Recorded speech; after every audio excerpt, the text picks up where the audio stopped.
temps pour l'embarquement. À peu près en 1h30 encore d'attente, sachant qu'il est 8h40 je crois et qu'on embarque à 10h20. Voilà, donc on a passé les contrôles de sécurité, l'embarquement, tout ça. Donc tout s'est bien passé, sauf que Romaric a eu un problème. Je te laisse expliquer. Eh bien, en fait, j'ai oublié de mettre le couteau suisse voilà, dans la valise. Donc je me suis fait pécho par la douane en fait dans le sac à dos. Et au final, voilà ce qui est arrivé, c'est qu'il m'a proposé en fait soit de le jeter, puis vu que c'est un couteau suisse que j'ai depuis très longtemps, ça me faisait un peu chier. Ou autrement, il m'a proposé de me faire sodomiser à sec en me proposant d'envoyer en fait le couteau pour 12 € par objet. Donc il vaut mieux qu'il y en ait un seul objet que vous oubliez. Et donc voilà, 12 € pour me l'envoyer. J'ai 15 jours pour le faire, donc étant donné qu'on part pendant un mois, ça me paraît compliqué. Donc il va falloir encore que je perde mon temps en fait à contacter ma soeur pour qu'elle contacte ma mère pour lui dire qu'en fait internet existe, pour en fait pouvoir lui communiquer en fait l'information. Donc voilà, super content, ça commence bien, super. Par contre, Uber.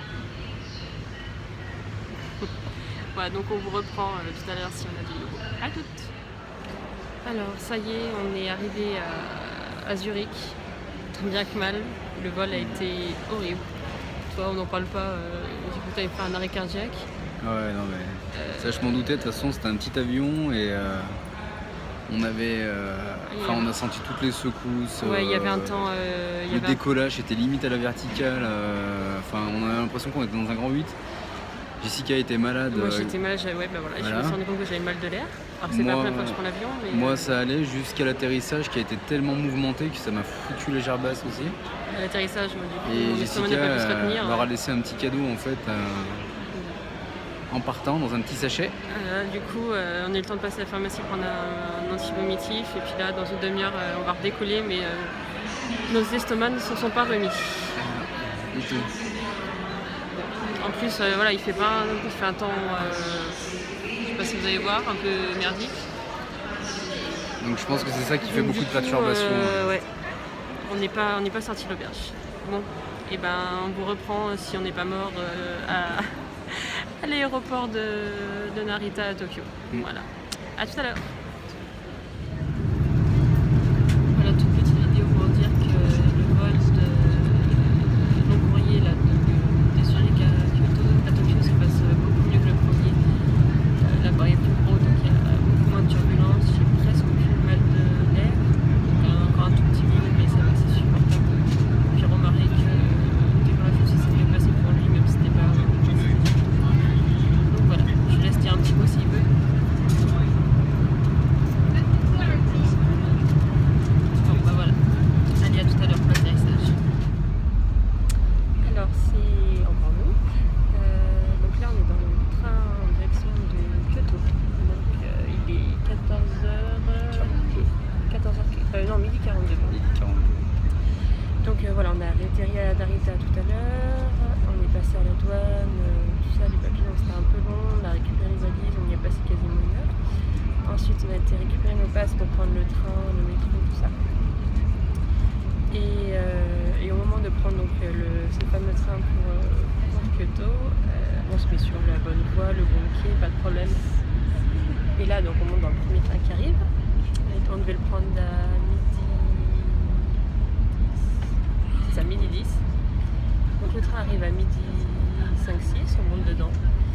Et heureusement on tombe sur une gentille japonaise qui nous voit un peu perdus et qui nous demande en fait notre ticket. On lui montre en fait qu'on n'était pas monté dans le bon train. C'est-à-dire qu'en fait il y avait 2 trains différents sur le même quai à 5 minutes d'écart. Donc voilà, chez les japonais quand c'est midi 10, c'est pas midi 7, c'est pas midi 8, c'est midi 10. Voilà, donc du coup la chance qu'on a eue c'est que le train dans lequel on est monté, la gare d'après en fait était la même que le train qu'on devait prendre s'arrêtait à la même gare que le train où on devait monter. Je sais pas si c'était clair mais bon du coup on arrivait à s'en sortir comme ça, donc voilà, tant mieux. Donc là ça doit se voir mais on est crevés, on a presque pas dormi dans l'avion. Je n'ai pas dormi. Voilà, moi j'ai dû dormir 1 heure en tout et pour tout. J'ai dormi je pense 1 heure tout cumulé. Plus le train. Je me suis un petit peu assoupie dans le train, le premier train qu'on a pris et voilà, mais là ça commence à être dur quoi. Donc on va arriver à Kyoto. Je pense qu'on va aller manger tout de suite dans la gare et puis après on ira rejoindre l'appartement pour 16h. Voilà. Et il nous reste au moins 2 heures de temps. Voilà, Il nous reste à résister jusqu'à ce soir aussi, il ne faut pas dormir. Voilà, pour pas subir trop le décalage. Donc je pense qu'on vous reprendra ce soir quand on sera arrivé à l'appartement. Voilà, à tout à l'heure. Allez, ça y est, enfin on y est à l'appartement.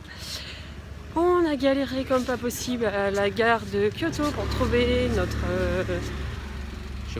notre chemin, on va dire ça comme ça. En fait, notre métro, qui en fait n'était pas un métro mais était un train pour nous emmener à la station à côté de chez nous. On a tourné après quoi, 1 heure quasiment? Ah ouais, bien 1 heure. Voilà, et donc là, arrivé à l'appartement, on pose nos affaires, on veut brancher nos appareils. Et on se rend compte que l'appareil électrique, l'adaptateur électrique qu'on a acheté à Conforama n'est pas adapté parce qu'il y a une prise mâle de terre dessus, alors que sur les prises japonaises, apparemment, en tout cas chez nous, il n'y en a pas. Donc on ne peut pas la mettre dans le mur. Donc voilà. Et là on essaye de trouver du coup un adaptateur, on ne sait pas trop où se rendre. On a été dans une petite droguerie à côté, ils nous ont dit qu'ils n'en avaient plus. Donc on va essayer de trouver tout ça, et puis il faut qu'on mange aussi parce qu'on a très très faim. Et qu'on a très peu dormi, qu'on est très fatigué, mais bon. Voilà. Romaric, un petit mot à ajouter? Gros bisous. Voilà, donc je sais pas si je referai encore des prises après celle-ci. On verra. Dans tous les cas, bon, vous inquiétez pas, ça s'est bien passé, malgré les péripéties. On va bien, on est fatigué, mais voilà.